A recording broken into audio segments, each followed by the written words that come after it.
Vaheguru, Vaheguru, Vaheguru, Vaheguru, Vaheguru. Bhai Vir Singh, what happened to him one day, referring to your, coming on to your question, that if we can feel the presence of Vaheguru Ji sitting alone at home, then why the need to come to Gurdwara? When you say why the need to come to Gurdwara, the way to word that is, that would be then what you're saying is why the need of Sat Sangat, why the need of Sat Sangat, of collectiveness, of Sangat, of this. So that's what you're really saying. Okay. So while Bhai Vir Singh is a very blessed soul. I was speaking to somebody downstairs just now as well. But tests come in many different ways and forms. And sometimes we question, we say, would Guru Sahib Ji really be cruel enough? Some people actually say this, say, would Guru Sahib Ji actually do that to us and test us? And some people say, you know what, I don't believe that Guru Sahib Ji does test us. In Gurbani, Guru Sahib Ji's Bani, it says that Sikkhan Putran ko ke sab ummat vekho je kyon. And what that means is that Guru Sahib Ji, they're saying that Guru Sahib Ji, what did Guru Nanak Dev Ji used to do? Sikkhan to their Sikhs and Putran to their sons. Sikkhan Putran Kok, ke Kok means to test. That Guru Nanak Dev Ji used to test the Sikhs and their sons. Sikkhan Putra Kok, ke Sab Ummat Vekho, and the whole Ummat, meaning the Sangat, used to be just watching and thinking, what's going on? Because the things that Guru Nanak Dev Ji would make people do were crazy.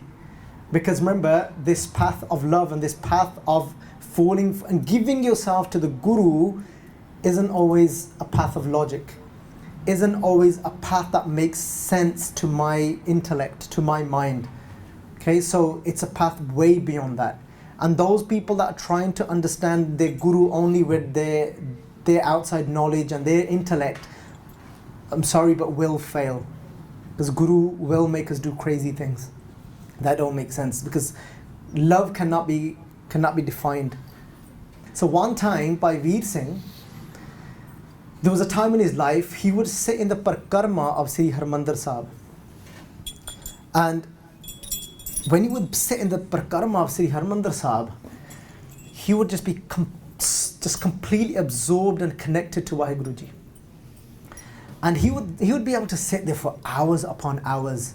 He'd sit there with his legs crossed and he'd get up and he wouldn't even realize that, 5 hours had passed. He wouldn't flinch and wouldn't look around. He'd just be completely absorbed. And one time, many months went past and he was sitting like this in absorption, and then one time he opened his eyes, he looked around at the Sangat and he saw one person come and sit, and he sat for about 1 minute. After sitting for about a minute, he started to move his legs around and the kirtan's going on and he's starting to look around and not focused in the kirtan. Only after about a couple of minutes, Bhai Vir Singh's thinking, he's only been here 2 minutes and he's already moving around and he's already distracted. This thought developed, this one little seed started to grow. The next day, Bhai Vir Singh started to get thoughts like, look how long I can sit without being disturbed.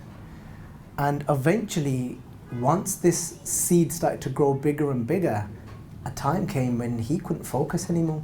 All he could notice is the Sangat around him, just moving around and distracted. And he's like, what's happening to me?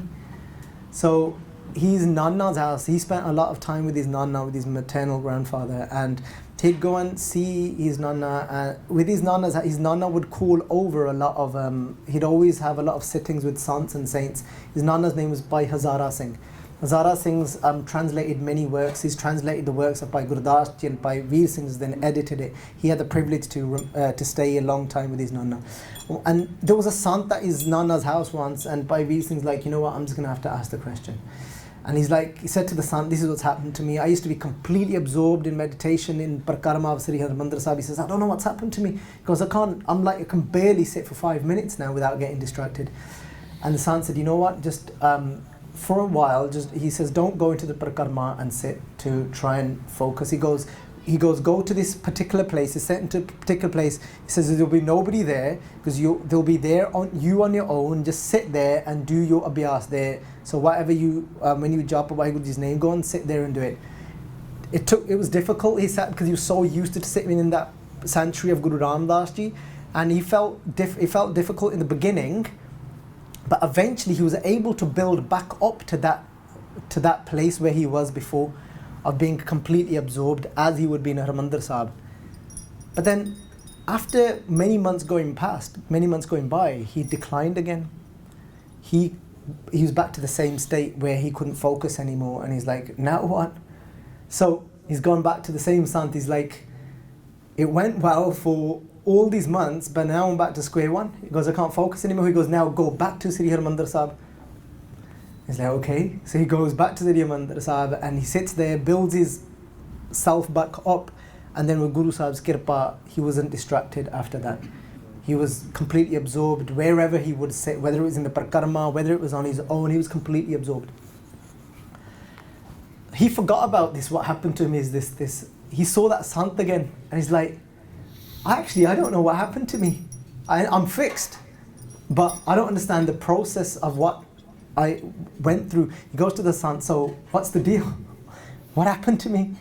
He goes, so first thing, he goes, your mind started to fill with the ego when you're sitting in Harmandir Sahib, that amongst all these people that you're able to still meditate and be absorbed, even though there's so much happening around you, and you were still able to sit for so long and other people weren't, and you started to notice them and look down at them. He goes, so your ego killed you.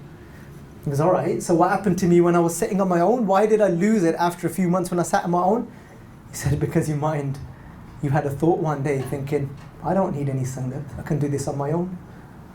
He said, the moment you said I can do this on my own, he goes, your mind was filled with ego again. He goes, so that was the downhill path for you of your own destruction.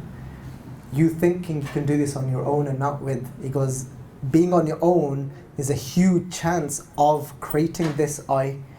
In collectiveness, we have to say we instead of I. It just starts to take away that feeling from us automatically. And then he said, so what happened to me when I went back to Harmandir Sahib? He said, you'd taken a beating. And he goes, you started to learn from your beating, even though you didn't realize subconsciously you had been beaten whilst you were sitting here. And now you came with this love-filled fear like a little child and saying, Guru Sahib, I failed. I failed here, I failed on my own, I don't know where to go, I don't know what to do anymore. And he says, all I know is I just want to be absorbed in you again. And he says, the moment you realized and you failed, then Guru Sahib Ji gave you everything back.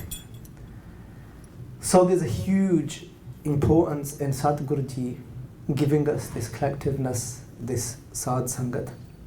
It'll be very difficult to beat our ego without Sangat.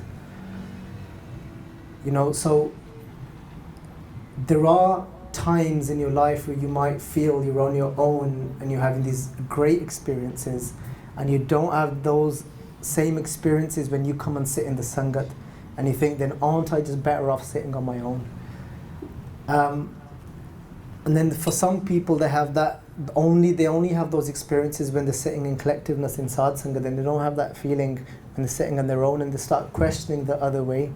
But Guru Sahib Ji is saying both paths are just as important.